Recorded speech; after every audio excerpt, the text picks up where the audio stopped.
क्या हुआ? स्कॉच है, संतरा फ्लेवर वाली है। अगली बार आओगे तो मौसम्बी वाली पिलाऊंगा। क्या हुआ फिर पता चला? तुम्हारे मुस्लिम फादर का। फादर नहीं, biological father. Okay okay, cool down. मैं तुम्हें स्टोरी सुनाता हूं। देखो धर्म भाई, जैसा तुम समझते हो तुम्हारे वालिद वैसे हैं नहीं।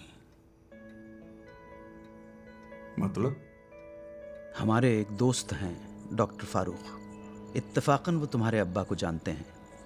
वो बता रहे थे कि तुम्हारे अब्बा को 2-3 बार उनके क्लिनिक में एडमिट किया गया था।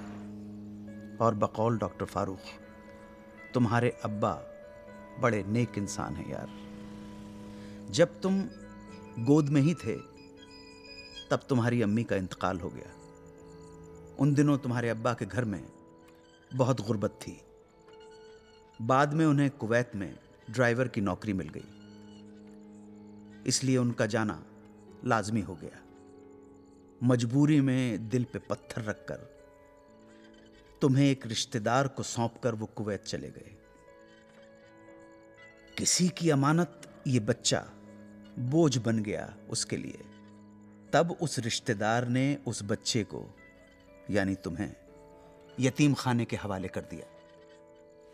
4 साल बाद जब तुम्हारे अब्बा कुवैत से वापस आए तब उन्हें इन सारी बातों की खबर हुई। उनके दिल पर जो गुजरी वो तो अल्लाह जाने। तुम्हारी तलाश में यतीम खाने भी गए, मगर तब तक त्रिवेदी साहब तुम्हें गोद ले चुके थे। यतीम खाने वालों ने उनको गोद लेने वाले का नाम तक नहीं बताया। बहुत सदमा पहुंचा उन्हें। इसी गम में तुम्हारे अब्बा ने दोबारा शादी तक नहीं की।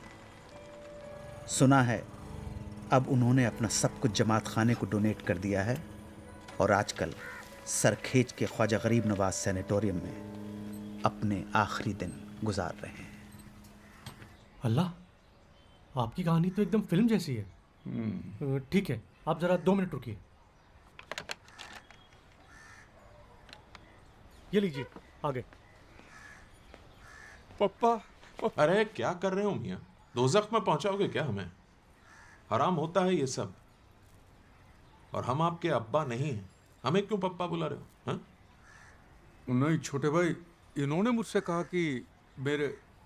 जानता हूँ और समझता हूँ आपके जज्बातों को। आई समझा। क्या है, मीर शौकत अली साहब अब माशाल्लाह 80 साल के ऊपर हो चुके। 80 के? माशाल्लाह, अल्लाह उन्हें शिफाए कामिला अता फरमाए, लेकिन फिलहाल उनकी तबीयत जरा नाजुक चल रही है। तो એટલે જ હું કહું છું કે मैं... तो हूँ पण कहूँ छू मोटा भाई। क्या है, एक शख्स जिसने अपनी पूरी उम्र अल्लाह का नाम लेकर गुजार दी, उसके सामने उसकी इकलौती औलाद अपने आखिरी वक्त में आती है और उन्हें पता चलता है कि वो गैर मुसलमान है। सोचिए कितना बड़ा सदमा पहुंचेगा उनके दिल को, कितना बड़ा धक्का लगेगा। हाँ, तो मैं उनको नहीं मिल सकता? नहीं नहीं, मिल सकते, बेशक मिल सकते, मैंने ऐसा नहीं कहा। ओके। लेकिन मैं चाहता हूं कि आप उनसे इस तरह मिलें कि उनके दिल को खुशी पहुंचे, ना कि अफसोस हो।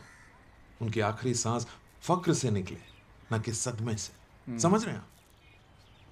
आई। तो मैंने उनको कैसे मिलना होगा?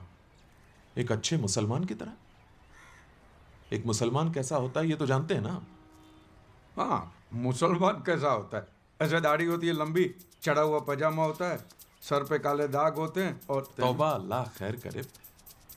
मतलब आप वाकई मुसलमानों के बारे में कुछ नहीं जानते हैं। आइए, इसलिए मैं कह रहा था आपसे कि मुसलमानों के बारे में पूरी तरह मालूमात हासिल करें और फिर आए दोबारा यहाँ पर और इंशाल्लाह अपने अब्बा हुजूर से मिल लें। ऐसे ही नहीं मिल सकता। उनसे कह दूंगा कि मैं मुसलमान हूँ और मेरा नाम वासिम अकरम है या नवाज शरीफ है। खुदा के घर में झूठ, वो भी एक इमाम के सामने। और कोई नाम रख लेते हैं। और अव्वल तो नवाज नहीं होता, नवाज होता है। नवाज? नवाज जी, नवाज। तो आप जाएं, तौर तरीके सीख कर आए, जरा सा मालूमात हासिल करें और फिर मिल लीजिएगा अब्बा हुजूर से। अल्लाह हाफिज।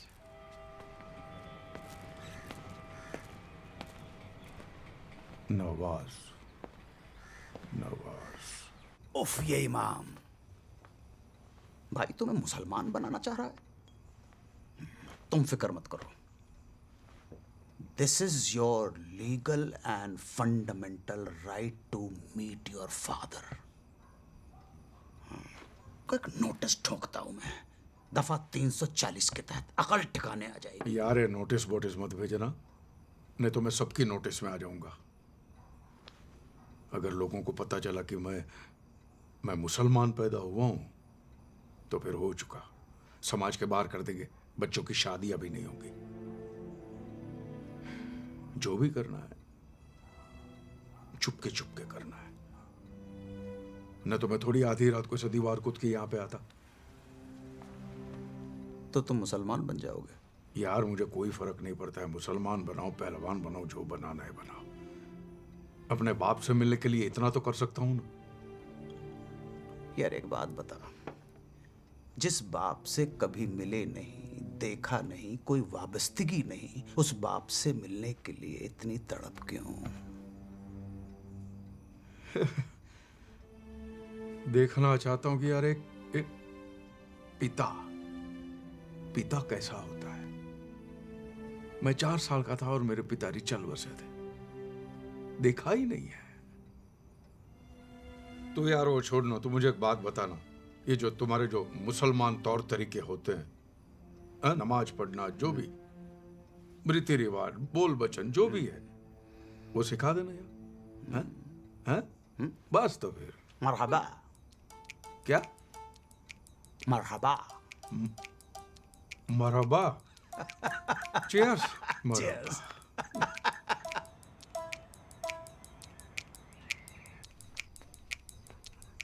ये टोपी।